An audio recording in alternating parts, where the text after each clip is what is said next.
Good morning to all. आज मैं पुनः आपके समक्ष उपस्थित हूँ। मैं अगले अपने वीडियो में रस से संबंधित विषय पर चर्चा की थी।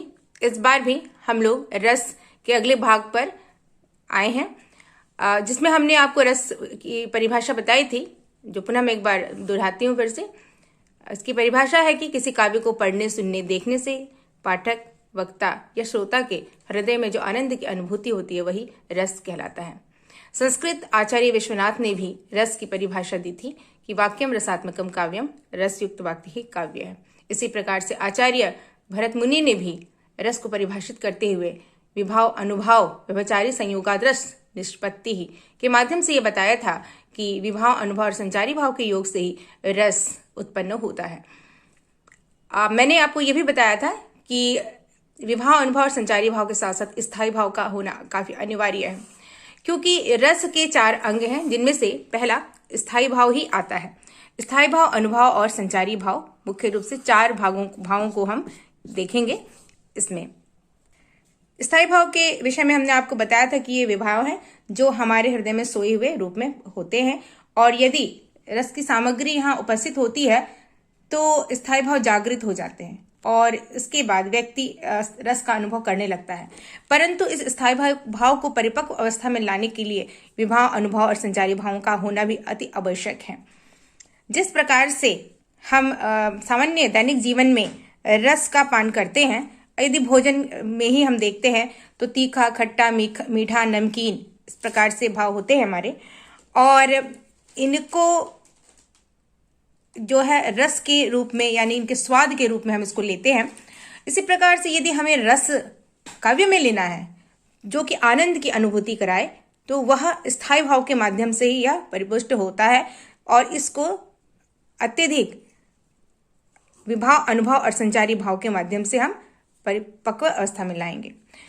तो विभाव क्या है वो हम देखेंगे कि विभाव स्थायी भावों के उत्पन्न होने के कारणों को विभाव कहते हैं, और जब स्थायी भाव को उत्पन्न करने के कारण अत्यधिक बलशाली हो जाते हैं तो रस की उत्पत्ति हो जाती है। जैसे कि एक प्रकार से हम देख लेंगे, कहानी या कविता के पात्र हो गए, घटनाएं हो गई, ये या वे स्थितियां हो गई हैं जो कि हमारे समक्ष प्रस्तुत हैं और वह स्थायी सुषुप्त अवस्था में सोए हुए स्थायी भाव को जागृत कराएं। तो ये जो मनोभाव हैं वे विभाव के रूप में परिणित होते हैं, और जिसको देखकर व्यक्ति के हृदय में भाव जागृत होने लगते हैं। अतः विभाव के पुनः हमने 2 भेद बताए हैं आपको। विभाव के जो 2 भेद हैं वो इस प्रकार, पहला भेद है आलंबन विभाव और दूसरा भेद है उद्दीपन विभाव। विभाव तो वे कारण हो गए जो स्थायी भाव को उत्पन्न कराते हैं, परंतु इसमें जो 2 भेद बताए गए हैं, आलंबन और उद्दीपन, ये वो विभाव हैं जिनके प्रभाव से विभाव और अत्यधिक बलशाली होता है। तो आलंबन विभाव जो है वह विभाव है जो देखते हैं कि हम वह व्यक्ति है या वस्तु या घटना जो स्थायी भाव को जगाते हैं। तो सामान्य तौर से व्यक्ति के रूप में, क्या किसी वस्तु के रूप में या किसी घटना के रूप में यदि कोई सामने उपस्थित है तो वे भाव आलंबन विभाव के रूप में प्रस्तुत हो जाता है। और उद्दीपन विभाव जो है, यह इसका अर्थ है उद्दीप्त करना, यानी कि उसको और आगे बढ़ाना, प्रकट करना, उद्दीप्त करना, और जिसमें हम देखते कि वे मनोभाव को और अत्यधिक उद्दीप्त करने में, तीव्रता लाने में जो बाह्य वातावरण का कार्य होता है, बाह्य वातावरण हो गए या चेष्टाएं आदि कार्य करती है, वे उद्दीपन विभाव के अंतर्गत आती हैं। जैसे कि उदाहरण के माध्यम से हम देखते हैं। पहले तो यदि हम आलंबन विभाव का उदाहरण देखें तो सीता स्वयंवर के दौरान जब जो श्री राम है वह धनुष उठाने का, यानी कि वह उठाने का प्रयास करते हैं, लेकिन धनुष उठाते ही वह जो है वह टूट जाता है। उसकी गर्जना सुनकर परशुराम स्वयंवर सभा में उपस्थित होते हैं, और उनके उपस्थित होने पर जब वह देखते हैं कि जो धनुष टूटा पड़ा है, तो उसको देखते हुए, टूटा हुआ धनुष देखकर, मतलब यही जो टूटा हुआ धनुष है यह आलंबन है। तो हम देख लेंगे कि टूटा हुआ धनुष यह आलंबन का काम करता है।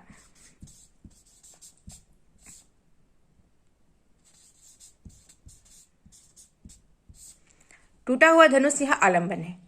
और इसके बाद जो बाद में वह पूछते हैं कि क्या स्थिति हुई और क्यों यह धनुष कैसे टूटा, राम और लक्ष्मण सामने उपस्थित हैं। तो परशुराम के प्रश्न करने के पश्चात जब लक्ष्मण अपने उनके प्रश्नों का जवाब देते हैं, उत्तर देते हैं, तो उनकी उक्ति क्रोध से भरी होती है, व्यंग्यात्मक लहजे में होता है।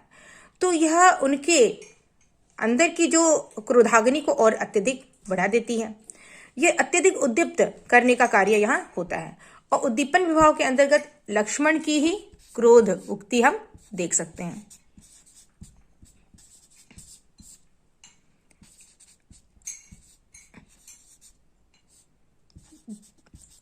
क्रोध भरी उक्तियां।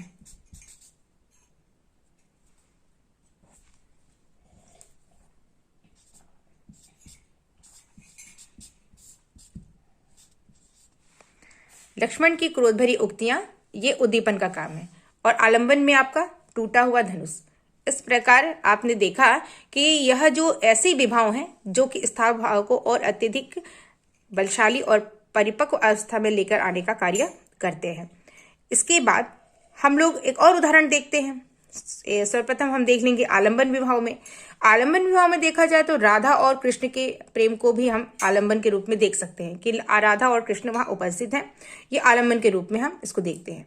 और साथ में जो उद्दीप्त करने के जो भाव होते हैं, जैसे कि एकांत या मनोरम स्थल हो गए, बनाव श्रृंगार हो गए राधा और कृष्ण के, और साथ में उनकी जो प्रेम भरी उक्तियां हो गई, इसको भी यदि हम सामने लाते हैं तो यह जो है यह उद्दीपन विभाव है, क्योंकि यह भावों को और अधिक उद्दीप्त यानी कि इसको बलशाली अवस्था में प्रकट करने का कार्य यह करता है, यह विभाव। और इस प्रकार से उद्दीपन विभाव और आलंबन विभाव के संयोग से जो विभाव है वो और अत्यधिक आकर्षित हो जाता है और यह स्थायी भाव को जागृत करने में सक्षम हो जाता है। इस प्रकार हम लोगों ने स्थायी भाव देखे हैं और विभाव देखे हैं। स्थायी भाव और विभाव इन दोनों को हम लोगों ने अभी देख लिया है कि किस प्रकार से स्थायी भाव जो व्यक्ति के सुषुप्त हृदय में है और विभाव वह किस प्रकार से इस स्थायी भाव को अत्यधिक बलशाली अवस्था में लेकर आने का कार्य यहाँ विभाव ने किया है। और विभाव को भी दो भागों में हमने बांटते हुए देख लिया, आलंबन और उद्दीपन। तो आलंबन में भी जो टूटा हुआ धनुष हो गए या राधा और कृष्ण के प्रेम जो किसी दृश्य में हम देख लेते हैं। उद्दीपन विभाव व एकांत स्थल या मनोरम बनाव श्रृंगार आदि हम देख सकते हैं। और दूसरी बात है, यदि हम धनुष के रूप में देखते हैं तो लक्ष्मण की जो क्रोध भरी उक्तियां हैं वह आपके उद्दीपन विभाव के अंतर्गत है। तो ये दोनों हम लोगों ने देख लिए हैं। अब आगे मैं आपको यह बताऊंगी कि किस प्रकार से अनुभव है, जो तीसरा है यह अनुभव है। लेकिन यह भी मैं आपको बता दूं कि जो अभी अभी हम लोगों ने आलंबन देखा है, जो भी हम लोगों ने आलंबन देखा है, तो आलंबन के अंतर्गत एक और इसका एक भेद यहां पर है, वह है आश्रय।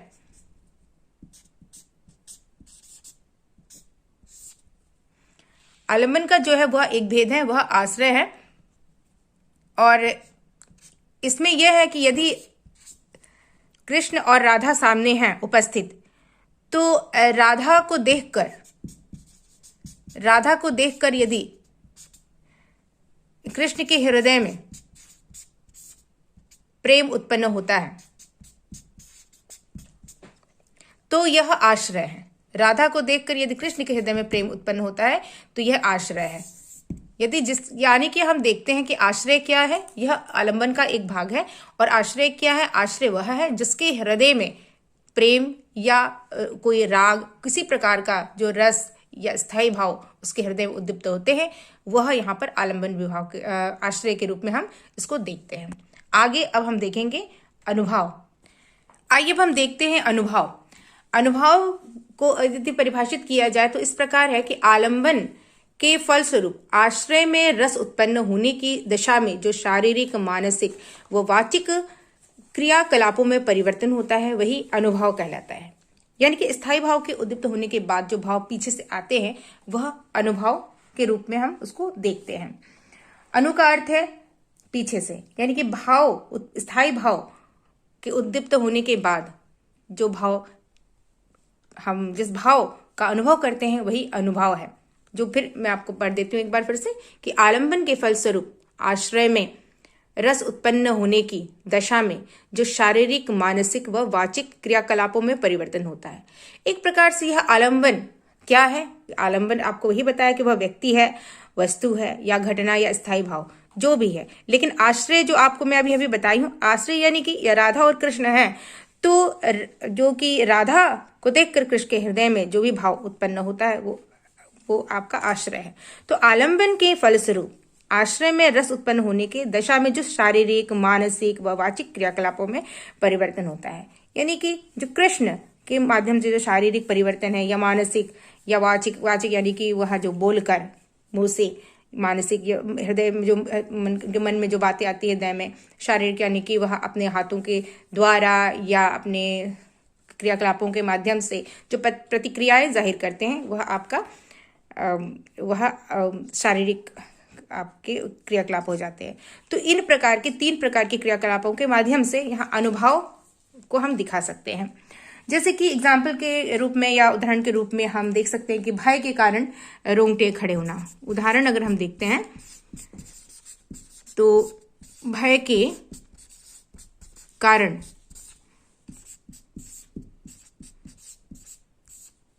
रोंगटे खड़े होना।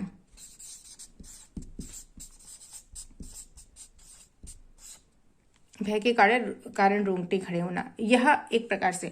दूसरा अगर उदाहरण हम देख लें तो ये पहला उदाहरण हो गया। दूसरा उदाहरण हम देखते हैं कि जैसे सीता स्वयंवर के दौरान मैं आपको बताई थी कि जब आते हैं परशुराम, वो काफी क्रोधित अवस्था में होते हैं और वह प्रश्न पूछते हैं कि आखिर यह जो शिव जी का जो धनुष है पिनाक, इसे किसने तोड़ा है। तो राम लक्ष्मण वहां पे उपस्थित पाए जाते हैं और आपको ऐसे ही मालूम है, आप लोगों ने राम लक्ष्मण परशुराम संवाद अभी पढ़े हैं, जिसमें ये भी बताया गया कि राम बिल्कुल शालीन स्वभाव के चरित्र वाले व्यक्ति रहे हैं और ये जो लक्ष्मण है वह क्रोध से भरे हुए रहते हैं, क्रोधित स्वभाव के हैं, व्यंग्यात्मक लहजे में वो बात करते हैं।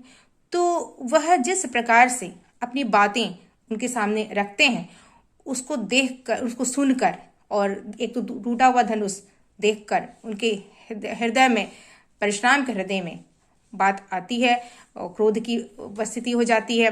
और फिर वह जिस प्रकार अपने शारीरिक, मानसिक और वाचिक क्रियाकलापों के आधार पर वह अपनी प्रतिक्रिया जाहिर करते हैं, वह आप यहाँ पे अनुभव हो जाता है कि परशुराम के द्वारा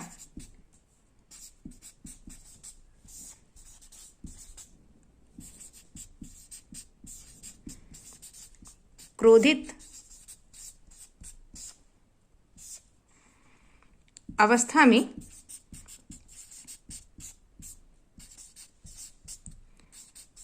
प्रतिक्रियाएं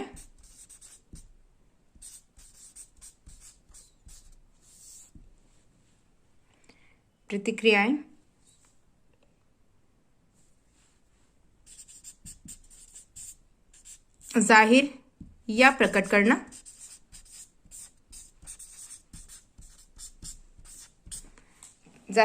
करना, यह आपका अनुभव कहलाता है।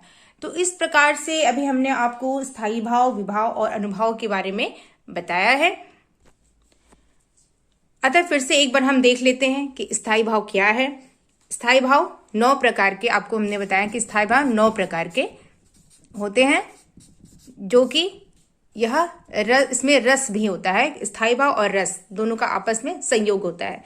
तो अभी वो उस बार मैं आपको बताई भी हूं कि स्थायी भाव और रस 9 प्रकार के कौन से हैं, और 10 और 11 यह भी 2 और बताए गए हैं जो आपको मैं बताई हूं। आप रस, जब श्रृंगार रस है, करुण रस है, ये सब जो रस हैं, यह अभी आगे भी आपको पूर्ण तरीके से अच्छी सी व्याख्या इसकी बताई जाएगी क्या है और कैसे इसको पहचान सकते हैं। लेकिन जो रस को परिपक्व अवस्था में लाने के लिए जिन भावों की आवश्यकता है, जिन अंगों की आवश्यकता है, वह काफी महत्वपूर्ण है। इसे समझाने का प्रयास किया जा रहा है। और आपको मैं स्थायी भाव जो हृदय में सोए हुए रहते हैं, यह 9 प्रकार से हैं। यह व्यक्ति के हृदय में सोए हुए भाव हैं। इस स्थायी भाव को विभाव के माध्यम से पुष्ट किया जाता है। और स्थायी भाव वे भाव कहलाते हैं जो कि विभाव वे भाव कहलाते हैं जो कि स्थायी भाव को उत्पन्न होने के कारणों के रूप में सामने होते हैं, जिसमें कि मैं आपको बता दूं कि कहीं कहानी हो गए, कविता के पात्र हो गए, घटनाएं हैं, स्थितियां हैं, ये सारी चीजें जो है विभाव के अंतर्गत आते हैं। और इस विभाव को भी हमने आपको दो प्रकार से विभाव में आलंबन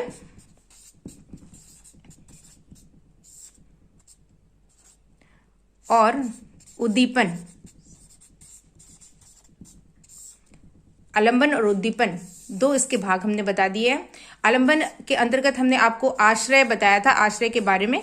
यह आश्रय क्या, यह भी मैं आपको बताई हूं कि मान लीजिए राम सीता है या राधा कृष्ण है, तो राधा को देखकर जब कृष्ण के हृदय में बात आती है वो कृष्ण आश्रय हो गए।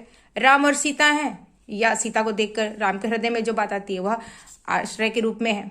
तो आश्रय वह व्यक्ति, वस्तु या कोई आप देख सकते हैं कि जिसके हृदय में भाव जगती हो तो वो आश्रय के रूप में है।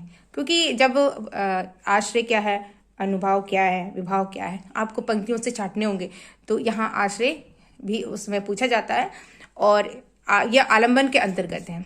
तो इस प्रकार विभाव में आलंबन और उद्दीपन, और उद्दीपन में क्या है, यह जो भावों को उद्दीप्त करने का कार्य करता है कि अत्यधिक उसको उद्दीप्त किया जाए।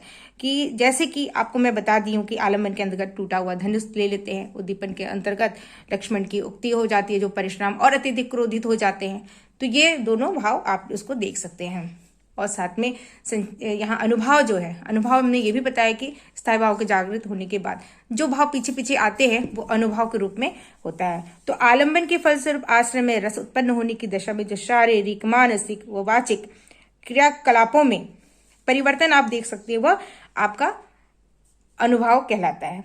ठीक है, जैसे कि आपको अनुभव में भय के कारण रोंगटे खड़े हो जाना, आपकी स्थिति, आपकी शारीरिक यहाँ पे परिवर्तन में है। मानसिक आप परिवर्तन देख सकते हैं, भय हो गया, रोंगटे आपके खड़े हो गए। और दूसरी बात है कि परशुराम जब लक्ष्मण की उक्ति सुनते हैं तो अत्यधिक क्रोधित हो जाते और फिर वो अपनी प्रतिक्रिया को जाहिर करने लगते हैं। तो उनकी जो प्रतिक्रियाएं जाहिर हो रही है वही अनुभाव के रूप में है। इसको आप बिल्कुल ध्यानपूर्वक अपने दिमाग में डाल लीजिएगा, ताकि मैं अगले जो भाग में फिर से आप संचारी भाव लेकर आऊंगी कि क्या है संचारी भाव। क्योंकि धीरे धीरे चीजें जाएंगी और छोटे छोटे जो वीडियोस में मैं आपको क्लियर करने का या स्पष्ट करने का प्रयास करूंगी कि कैसे ये सारे रस हैं और रस को परिपक्व अवस्था में लेकर आने के पीछे कौन कौन से भाव कारण के रूप में आते हैं। तो इतना ही आज के लिए, और जो अगले जो वीडियो है उस वीडियो के लिए आप तैयार रहिएगा। तब तक के लिए धन्यवाद।